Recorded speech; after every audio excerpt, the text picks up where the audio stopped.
Salut à tous.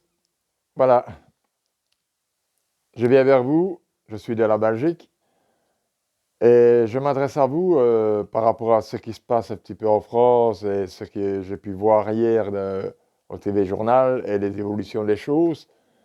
Je suis la campagne électorale de très près car la Belgique est très près de la France, vous êtes nos voisins et en général ce qui se répercute chez vous atterrit chez nous aussi. Donc, je me sens un petit peu concerné par l'histoire et ça me tracasse un petit peu par rapport à tout ce qui se passe dans le monde aujourd'hui. L'Ukraine en guerre, la population déplacée. Euh, je pense qu'il est grand temps de prendre une bonne décision. La jeunesse est en colère, les jeunes sont en colère. On entend dans les médias ce qu'ils veulent bien montrer, ce qu'ils veulent bien dire. On voit bien vers quel camp ils se rangent dans la campagne qui se présente à vous pour le moment. Et croyez bien que je sens que vous n'allez pas faire le beau choix. Maintenant, on revient un petit peu en arrière et on va reprendre le mouvement des Gilets jaunes. Là, je ne sais pas où on est par rapport à ce qu'on a revendiqué à l'époque et ce qu'on demandait, ce que vous avez réclamé à l'époque, la démission de Macron. Et aujourd'hui, vous avez le pouvoir parce que le LR est tombé. Avant, en fait, ils sont en bloc. Ils font bloc. On voit bien par rapport à ce qu'on raconte sur toutes les chaînes, BFN, TF1, LCI. On voit bien sur toutes les chaînes qu'il faut barrage au Front, au Rassemblement national. Maintenant, je ne pense pas que c'était aussi violent en 2017 quand Macron est arrivé avec son programme et que vous avez cru à son programme. Enfin, il avait l'air beau sur papier, quoi. Il était bien présenté. Sauf qu'il a été très mal réalisé et pour moi, il n'a juste pas tenu aucun de ses engagements qu'il avait prévus et ce qu'il avait sorti à l'époque, quoi. Donc, on a connu la crise des Gilets jaunes, on a connu le Covid, la terre entière l'a subi, et on en a récolté ce qu'on en a récolté, qui allait avec tout ça, quoi. On n'en est pas sorti, on est toujours dedans. Aujourd'hui, la jeunesse a voté Mélenchon.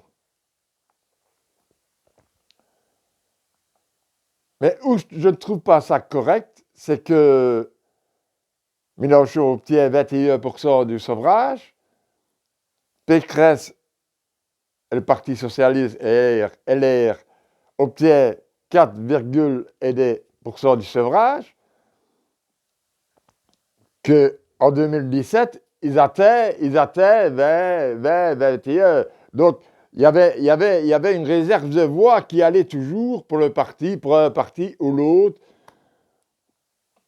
Maintenant, dans la crise qu'on subit par rapport à l'Ukraine, la flambée de l'alimentation, le carburant, le chauffage, l'électricité, ça touche beaucoup, là.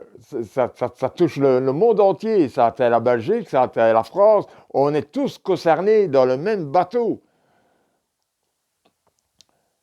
Sauf que la vie, je pense qu'elle est encore un petit peu plus chère en France que chez nous en Belgique, hein, parce que la Belgique n'a pas réagi. La Belgique a réagi tout de suite et baissé la TVA et faire bloc à baisser cette TVA que la France n'a pas suivi, quoi. Donc, il y a un bloc qui se forme autour de Marine Le Pen, qui arrive, elle, et qui n'a jamais gouverné. Elle a juste un désavantage à elle, c'est qu'elle s'appelle Marie Le Pen. Maintenant, moi j'ai 53 ans, j'en ai vu des élections françaises dans ma vie, je les ai vues passer, les uns après les autres. Sarkozy s'en est mis plein les poches. Plein les poches. La preuve, c'est qu'il doit rendre des comptes par rapport à au moment où il a gouverné. Ça a toujours été ce bloc-là face au Rassemblement national, quoi. Hein. Sauf ce qui se passe aujourd'hui, le LR est tombé à moins 4% du suffrage. Que Pécresse a coulé le parti. La population ne croyait plus au PS, au LR. Donc, aujourd'hui, c'est d'autant fois plus important de profiter de cet avantage-là pour pouvoir changer les choses. Mélenchon a appelé à ne pas voter Le Pen. Non à Marie Le Pen, qui dit. Pourtant, son programme, il n'y a rien qui relie le programme de la jeunesse qui a manifesté hier et se faire entendre pour dire non à Macron, non à Le Pen. Mais ces paroles à lui, on s'est battu, j'en suis arrivé là, à vous de faire le reste. Apparemment, sa parole a été entendue, tous les jeunes étaient en train de manifester hier. Il n'a pas fait appel à voter Macron. Il s'est juste retiré et laissé faire ses électeurs. Ceux qui lui ont donné les voix. Entendez-moi, moi j'ai fait le boulot, à vous de faire le reste. C'est pas rendre service à la nation que de prendre conscience d'où son programme se rassemblait le plus. Donc pourquoi être contre Macron et essayer de lui donner plus d'avantages pour faire bloc d'un côté où on vous offre ce qu'il y a dans le programme de Marie Le Pen. Elle n'a jamais gouverné. Tout ce que je sais, c'est qu'avec Macron, 5 ans avec Macron, on en a vu. Et s'il revient au pouvoir, on va vers... moi, je le dis. C'est la 3e guerre mondiale qui nous attend. Il ne faut pas attendre après les élections pour s'apercevoir que ce qu'il mettra en place, il n'y aura rien tenu de ce qu'il nous annonce aujourd'hui dans ses meetings, soit disant qu'il allait rassembler 100 000 personnes à Marseille, pour accueillir les votes. Donc il n'a pas parlé du pouvoir d'achat, il n'a pas parlé de rien du tout, mais on lui donne toujours les avantages sur les chaînes TV. Hein. On montre ce qui est bon, dans le peu qui peut sortir, on montre ce qui est bon, mais en réalité, il n'y a pas grand-chose. Et chez Marie Le Pen, je trouve, on va chercher le petit détail qui va essayer de faire le gros buzz, quoi. Hein. C'est bien là qu'on voit qu'il y a le bloc autour de Marie. Maintenant, l'avantage que Marie a, c'est que Zemmour a appelé à voter Le Pen. Mais lui, un peu trop dans là, je comprendrais qu'il y aurait un réel danger. Si au deuxième tour, vous seriez affronté Zemmour-Macron, là, je comprendrais qu'il y a un danger, quoi. Maintenant, le débat de mercredi va être important. Je pense que toute la France entière va être devant sa TV pour écouter le grand débat. Je vous demande de le regarder avec une grande attention, de bien juger ce qui va se passer sur le plateau. Parce que là, il n'y aura pas de tricherie. Ce sera candidat contre candidat. Eh bien, examiner le programme et comment Macron va pouvoir, pouvoir répondre aux questions de son bilan de 5 années au pouvoir. C'est bien de promettre des choses, parce qu'apparemment, Monsieur Macron, apparemment il devient grand écolo. Ben, je n'en crois rien. Je n'en pense rien. Parce que pour pouvoir devenir un grand écolo aujourd'hui, et ce qui se passe dans le monde, à cause de la Russie, et ce qui se passe en Ukraine, c'est la pénurie dans l'alimentation, des prix qui s'envolent, le carburant qui s'envole. Et il y a encore une histoire qui va apparaître dans pas très longtemps après les élections, parce qu'apparemment, il y a un complot qui s'est mis en place pour faire chuter un peu le baril du pétrole en dessous. C'est une manigance pour pouvoir avoir un petit peu plus de pouvoir d'achat sur le carburant tant que maintenant, parce que comme M. Macron ne peut plus gouverner, mais il peut gouverner les affaires courantes, mais il ne peut plus faire passer des lois au Parlement pour le moment, puisque c'est les élections. Il faut bien calmer la population pour le ramener et tenter de ramener la population à lui. Le plus de bulletins de vote vers lui. Donc, baisser les prix un petit peu et calmer les choses. L'inflation, elle a monté un petit peu, de 4%, comme j'ai pu entendre. Donc, vous gagnez dans votre pouvoir d'achat 34 euros. J'en ai entendu beaucoup qui se sont plaints que 34 euros, qu'est-ce que vous faites avec 34 euros aujourd'hui? Vous allez aller faire vos courses. Vous allez prendre 3 kilos d'hachis et vos 34 euros sont fondus. Donc, est-ce que c'est ça qui va aider la jeunesse aujourd'hui?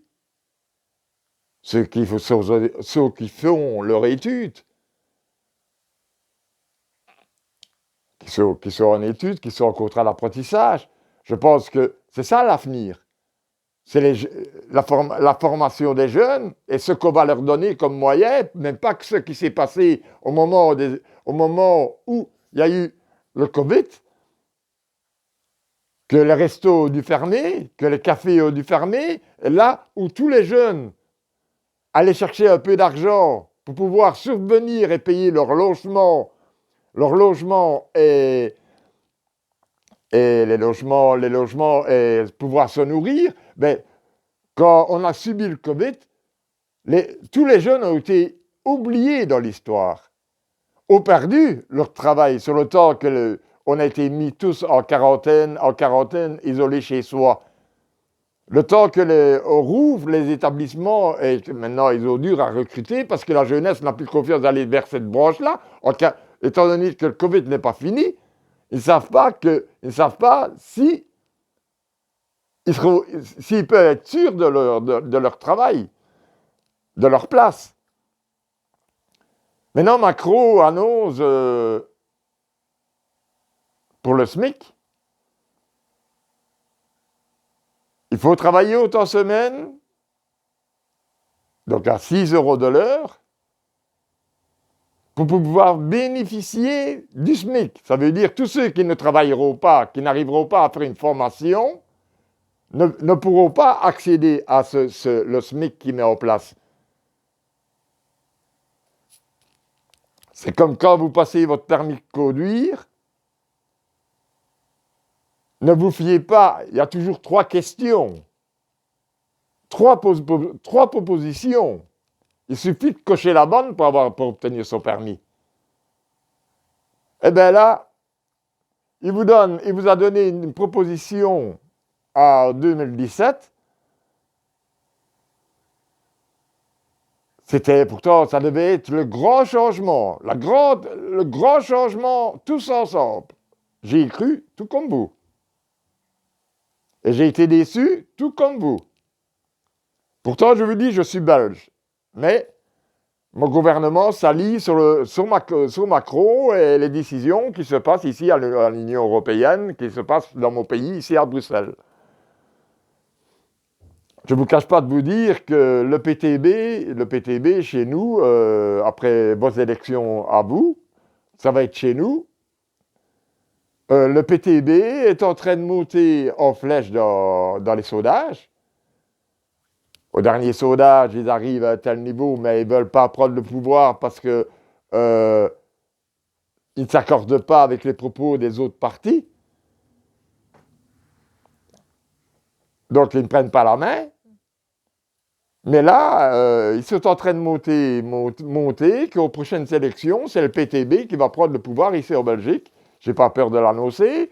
Et mon vote ira vers le PTB parce que j'aspire à un grand changement. Le PTB se rallie plus à les propos de Marie Le Pen, dans le programme de Marie Le Pen, donc plus de pouvoir d'achat pour ceux les plus faibles, quoi, hein, les plus faibles, et pas pour les plus riches. Donc, c'est une grande révolution qui est en train de se passer. Maintenant, je vais parler un petit peu de ce qui se passe en Chine.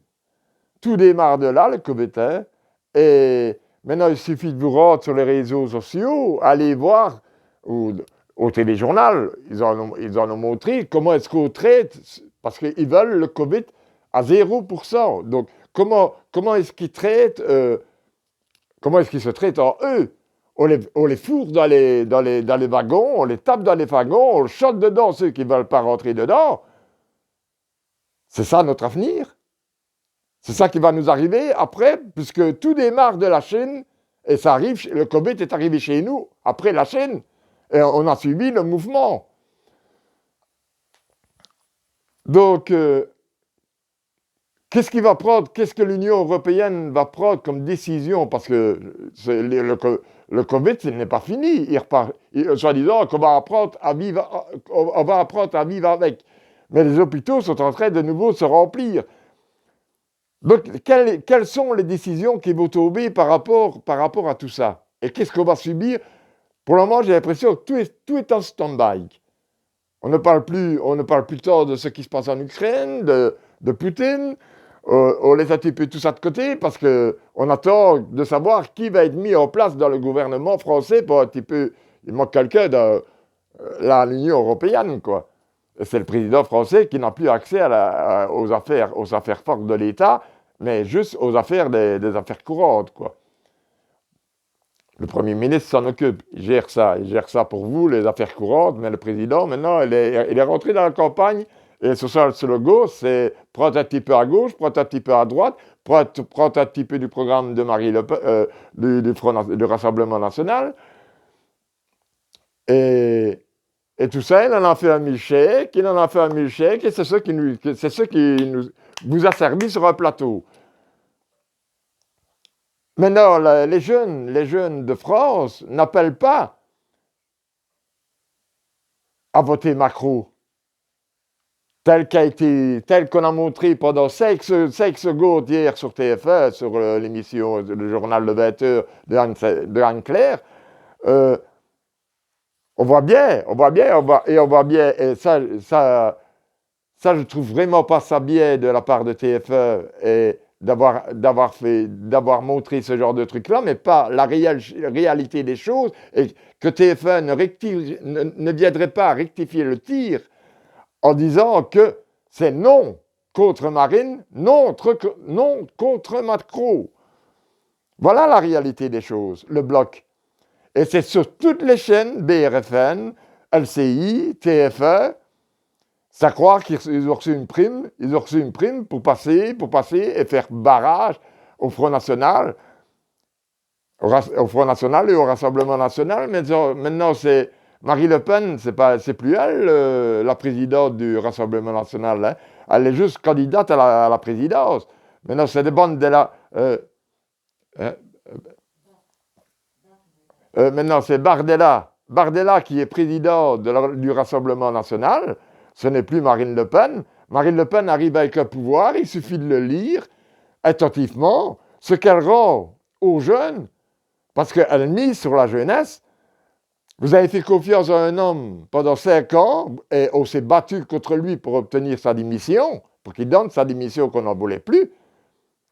On s'est fait tirer, on s'est fait gazer, il y a eu beaucoup de blessés sur les Champs-Élysées, énormément de casses, les magasins saccagés, enfin, moi j'ai pas oublié tout ça, mais tout ça, ça s'est répercuté que la Belgique s'est alliée avec la France. Le Canada, il y a eu le même bazar au Canada. Donc, ce qui arrive, ça arrive un petit peu partout, dans tous les pays. Donc oui, laisser Macron au pouvoir, c'est oui à de nouvelles confrontations qui vont arriver à l'avenir. Oui à la casse qu'on a connue pendant les 5 dernières années. Il est important de penser de sauver la planète. Mais pour sauver la planète, il faudrait déjà sauver le peuple. Et agir tous ensemble dans le même sens pour arriver à sauver cette planète. Parce que, dites-vous bien, le bulletin que vous allez mettre dans l'urne le dimanche 24, il va être décisif dans notre avenir.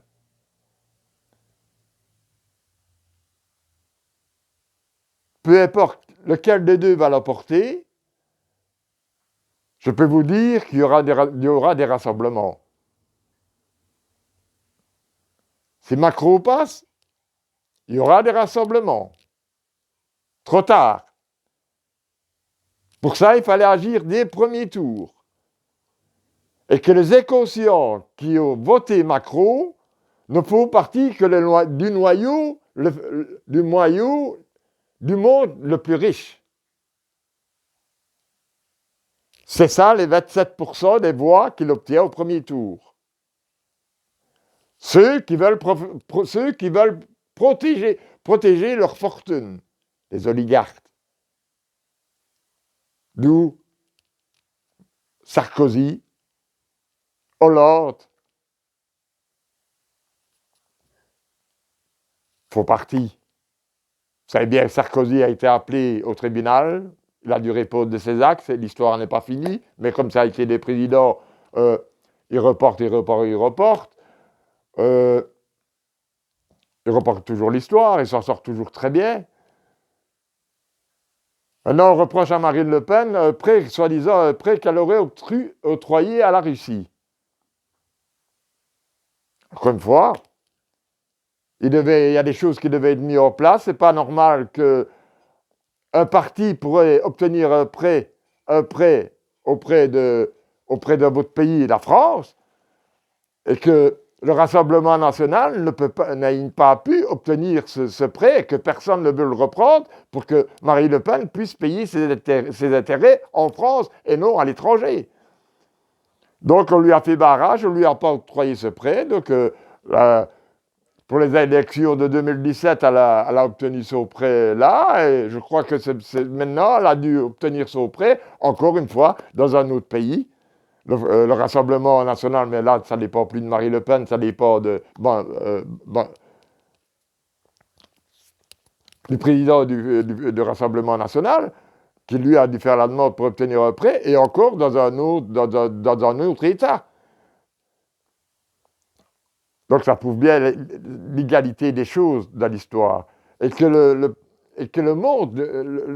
peuple français ne veut pas voir clair dans ce genre d'histoire, ne veulent pas écouter, ne se rendent pas compte qu'ils ont le pouvoir de tout changer, justement. Et je pense qu'il est important de bien regarder le grand débat de mercredi sur TF1. Il y aura des pièges. Il y aura des pièges à l'encontre de Marine Le Pen que Macron va essayer de mettre en place. Mais déjà, comme je vous l'ai dit, il va déjà falloir qu'il réponde de son bilan des 5 dernières années qu'il a gouverné. Je pense que Marine Le Pen arrive avec son programme et qu'elle ne va pas l'épargner, elle ne va pas rater son débat comme elle l'a manqué en 2017, elle ne va pas le manquer. Il va devoir répondre aux questions telles que ça va être posé. Maintenant, il y a l'affaire McKenzie qui va sortir. On ne sait pas quoi. Tout ça est mis sur le côté, mais ça va apparaître après. On va savoir la fraude qu'il y a eu là-dedans. Si Marie Le Pen le présente en avant, si c'est sorti, mais qui on prend pour des cons dans l'histoire? Il ne faut pas croire à une petite serrée de main, une petite tape sur l'épaule. C'est pas ça qui va vous amener ceux qui sont plus difficiles, ceux qui grattent dans les faux tiroirs pour finir leur fait de mois. C'est pas la petite la petite tape sur l'épaule qu'on va pouvoir vous apporter qui va changer tout. Hein. Moi, j'appelle ça de la fausserie parce qu'il le porte sur son visage, il est faux. Au prétend qu'il y avait 4000 sur Marseille qui étaient là pour soutenir son meeting. Mais ne pas faire rire. Ils étaient tous sur les Champs-Élysées pour dire non à Macron, non à Le Pen. Maintenant, on a le choix entre deux. 5 ans de plus avec Macron, sans savoir où qu'on va, mais aussi ce qu'on a subi, ou 5 ans avec Marine Le Pen. Le monde le plus riche va prendre Macron, hein, je vous le dis. Hein. Ou 5 ans avec Marine Le Pen et voir ce qu'elle peut faire. Une chance sur deux, sur 5 ans, de nous prouver que les choses, ce qu'elle annonce, qu'elle peut le faire. Il sera toujours temps de réagir, puisqu'elle met en place un référendum. Il sera toujours temps de réagir à ce moment-là, sans aller casser tous les Champs-Élysées,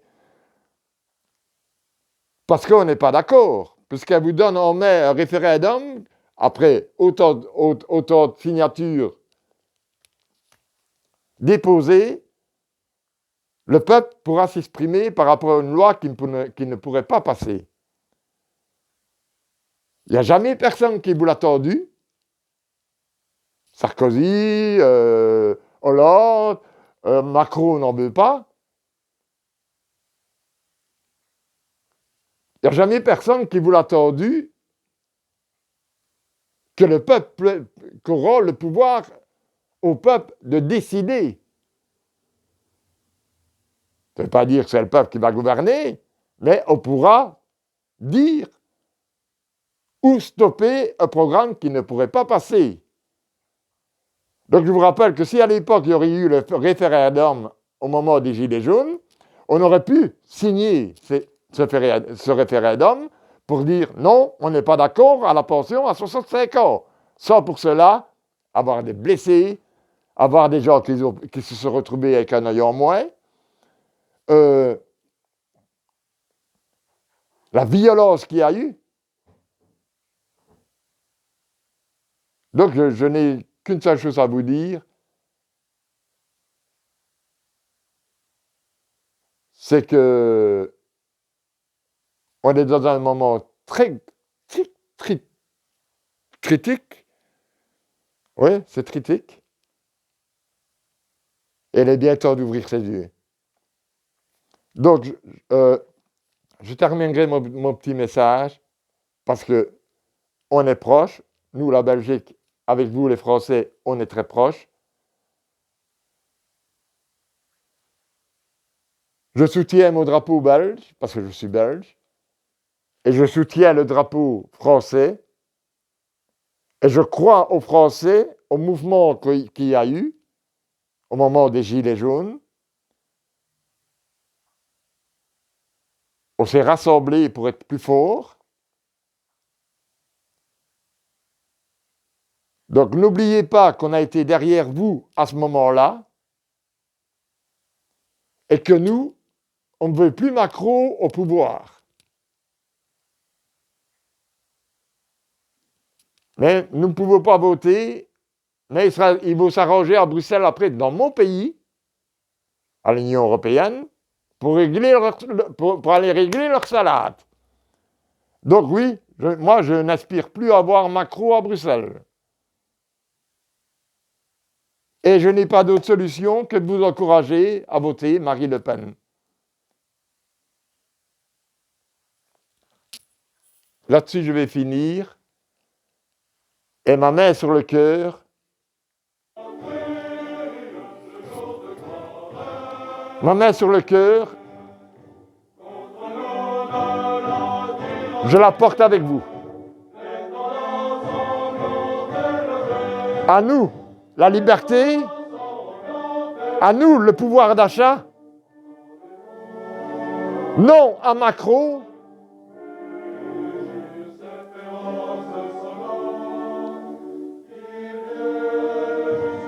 Et surtout, vive la Belgique, vive la France et vive notre liberté!